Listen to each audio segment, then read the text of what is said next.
Hi, it's Mouse here, and I'm back for another video. Today is Wednesday, April 10th, and it is 9:27 p.m. Nice. Skipped 2 days, vlogging, unfortunately. The first night I just came in, went straight to sleep, and just passed out. I was dead to the world. So, no vlog that night. And then last night, I planned on it, and then I just got so miserable with everything, and I'm just like, I'm going to bed. So, that's what I did.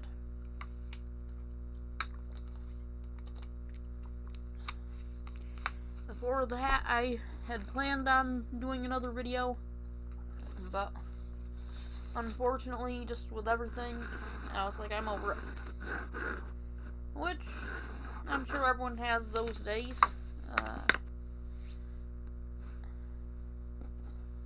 A weird thing that's happened the past 2 nights is I've dreamt of Jack, which you may see him in some of my older videos, which is a dog. And he ended up a non-profit, or rescue was supposed to hold him for a month for my sister and Foxy, the other dog we had, and apparently money was more important because they didn't stick to that. She hadn't signed the dogs over, but her living situation, and mine at the time, because I was just transitioning into a housing where I had to have special permission for pets ahead of time, and she was facing homelessness, so she didn't have the means to go after them legally for taking the dogs. So just a shady rescue that's supposed to help people if they're in a hard time to keep their animals, but instead of doing that, they were taken advantage, which I don't know if they're actually a non-profit status or not, but either way, that's pretty shady. And the first dream I had,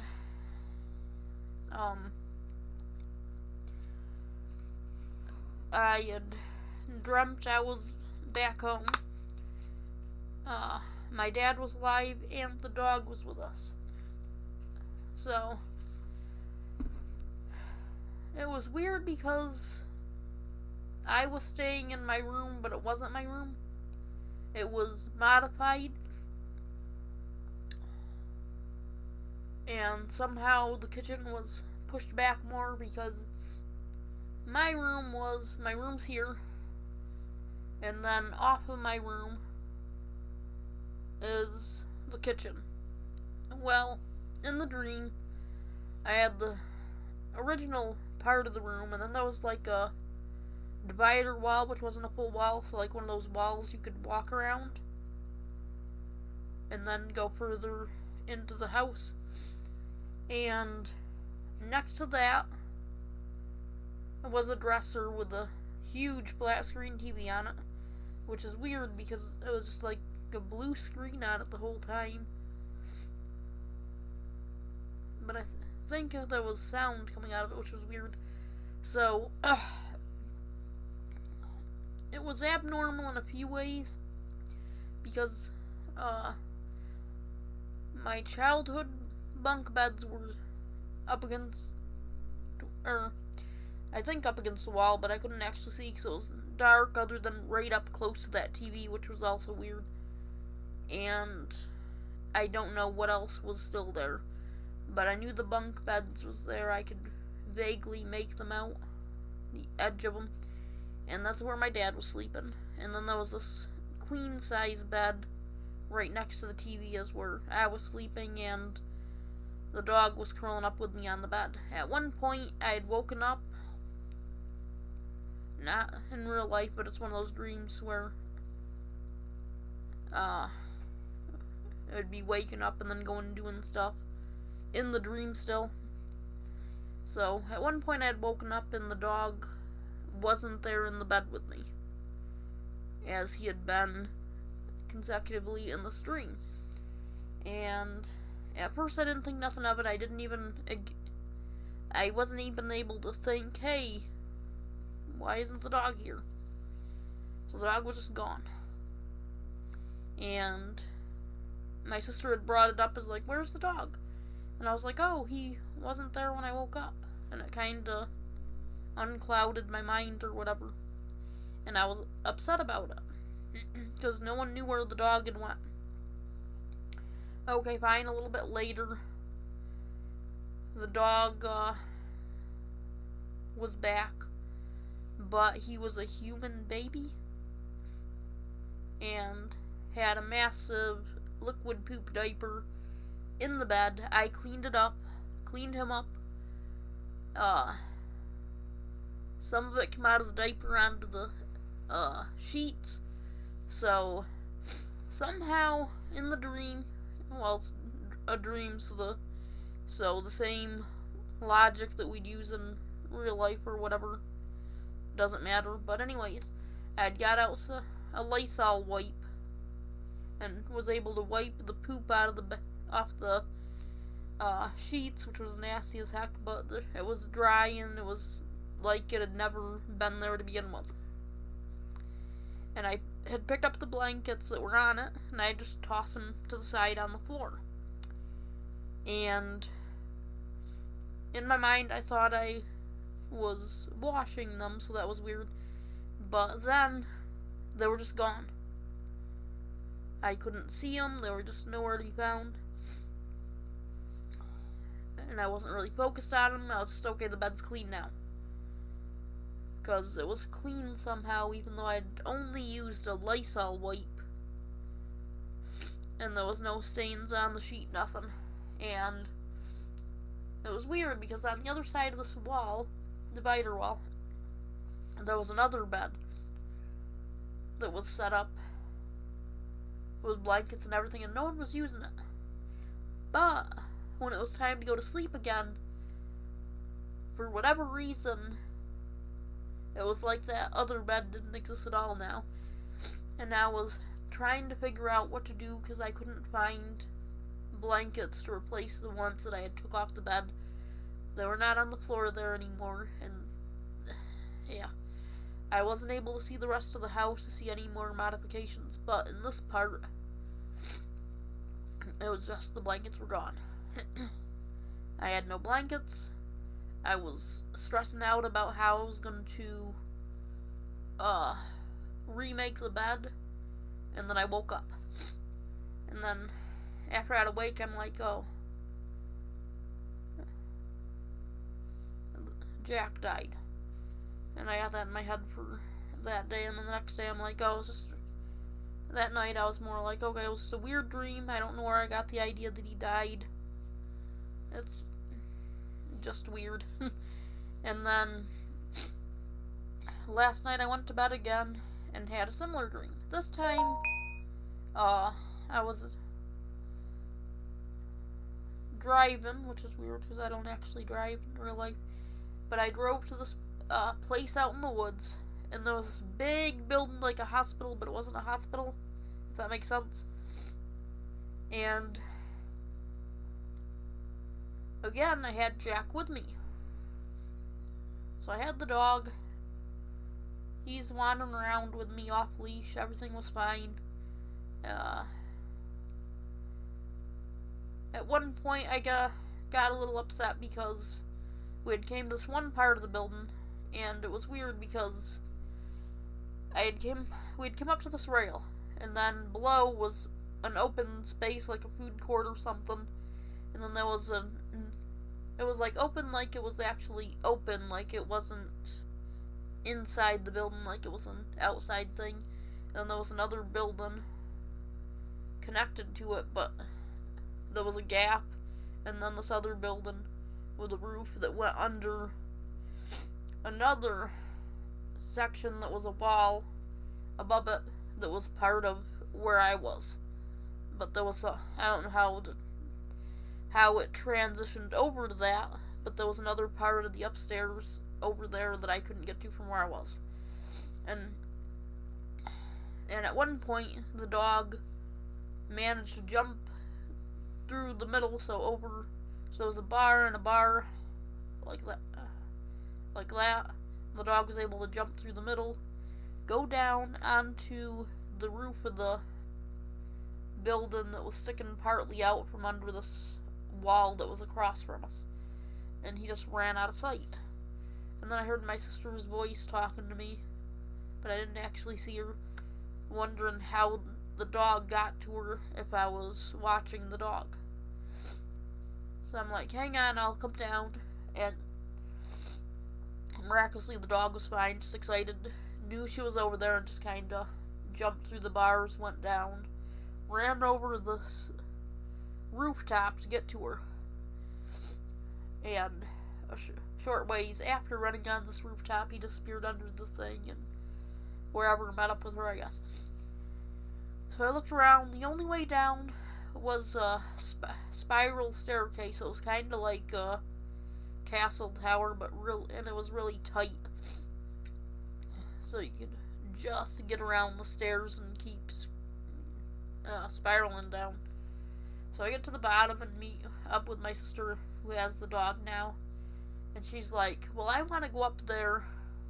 I can't remember what she said, but there was something up there she wanted to visit. Sorry. But she wanted to visit something up there, like a store or something.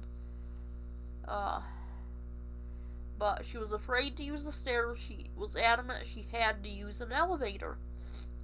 And I'm like, I don't know where there's an elevator, there's just these stairs, that's the only way I know to get up there. And, it's okay, fine. In a flash, we're fast forwarded, we're back up. Well, I'm back up where I had started, just a little bit further away from where that, railing is, or was, however you want to say it. And my sister and the dog are with me, and she got to go to wherever she wanted to see, but I don't know how she got up there when there wasn't an elevator like she wanted, and she was terrified to go on these stairs for some reason. So then I take Jack the dog, and we end up separating for a while because she wanted to go someplace else and I wanted to go someplace different. So wander off, and we're going down this hallway. It's kind of like a hospital hallway, but there wasn't any doors. It was just a long hallway, and then at one point there was actually some glass doors. Well, I almost get to the glass doors, and I kind of got ahead of myself, but the dog got away from me again. He didn't actually run, he just like disappeared. And okay, fine. So I'm looking around for him. I don't want my sister to start yelling at me like, where's the dog? Why'd you lose the dog? Which was kind of what happened in the previous dream. And I come upon this little girl, and she has this little white dog with her with a vest on, because I don't know what exactly, but she had some type of disability, so she has this service dog with her. And she's like, oh, hi. And I'm walking up, I'm like, hi. She's like, I let your dog out here. And then I look, and then there's the glass door there in the middle of the hallway, which was like stretching on forever. And through the door I could see, because the door is clear glass, there's this big white dog playing with Jack, but I could tell by the body language the dog is getting ready to grab him. Attack him and grab him. So I open the door, and I calls out to Jack. He comes bounding out, all happy, like dogs can be when they see someone that they love. And this other dog just stops and kind of stares at me funny, but he doesn't move. and I shut the door behind Jack. And, yeah. I don't know what it was, but he had almost like an intelligence in his eyes, and he was like really upset that I called Jack away from him. But for whatever reason, he wasn't willing to come through the open door or jump through the glass at me. So the room, I couldn't see how big it was, but it was, even though it was in the middle of this building, somehow, even though there was another level above, and it wasn't quite cut off to like have an opening up, I don't know how many floors to the top, there was sunshine coming down in, and it was a big empty room, and there was like hay that had been cut, so it was just a lot of dead grass, and nothing really in there. So think of like if you're at a hospital, if they have like a little garden area where you can go out and get some fresh air. Something like that, but for whatever reason this dog is here. There's no collar. Nobody seems to know. The little girl didn't know who he belonged to or anything like that. I didn't know why he was there. And the little girl's like, oh, sorry, your dog wanted out and I had let him out there. I'm like, oh, it's fine. And then, of course, in the back of my head, I'm thinking, it's not really fine because that dog was about to try to eat Jack, but this kid doesn't know any better, so I'm not really gonna yell at her or whatever. And then this relief washes over me because he didn't get attacked because I was able to get there in time. And then I wake up. So, those were the 2 dreams recently involving Jack, which was really strange. Especially to have 2 in a row that have similar themes of losing him and then finding him. I don't know what they mean, but it definitely was some scary feelings to deal with. I found a new rap. I found a new app recently called Betwixt, Betwixt, and that is like a game where you play, and also it's like a mental health thing. So in this game you have choices, and it's supposed to help you connect more with yourself or whatnot and figure out your own like coping strategies or whatever. But it doesn't actually give you advice or anything. It more is designed, I guess, to make you think and focus on yourself. So it's kind of an interesting app so far. I finished the free version, which is like 3 chapters, I guess you'd call it. And I don't have money to, so I don't know if I'll be able to continue or not. They are like, the app I've been using here, which I can't show you the first one because it's on my, tablet, which I'm recording with now, but Finch, of course,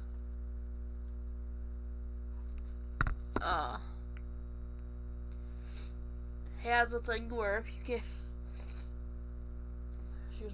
if you can't afford to pay, sometimes people will do anonymous sponsoring, and I don't think they actually get to pick who, but if you're unable to afford the paid version, you can still you can still get the paid version through a sponsor, and that person doesn't like get your personal information or anything, but and then you can do more of the self-help things from the app, which is kind of neat. What else?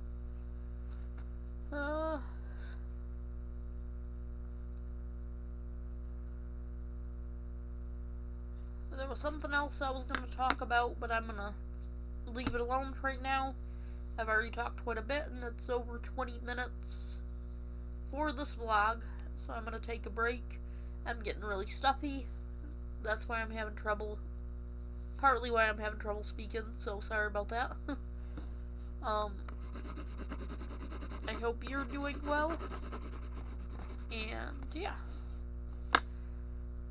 I don't know if I'll be able to link it in the description or not, but I'll write the name of the app in the description at least.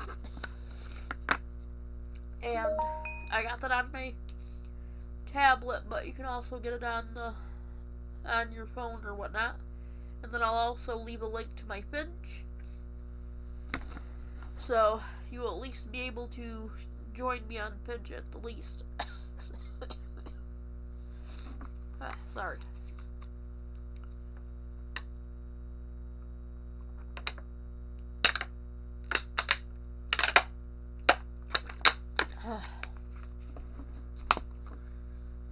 Don't get sick, it stinks.